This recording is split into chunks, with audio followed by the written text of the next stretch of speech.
जी साहब, ये सारी बकरियां आपकी हैं? नहीं, इसमें से दो हमारी है।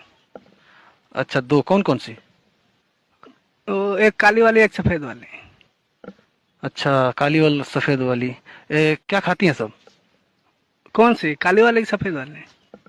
काली वाली को बता दीजिए। घास खाती है।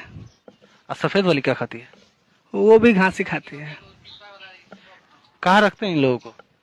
काली वाली की सफेद वाली?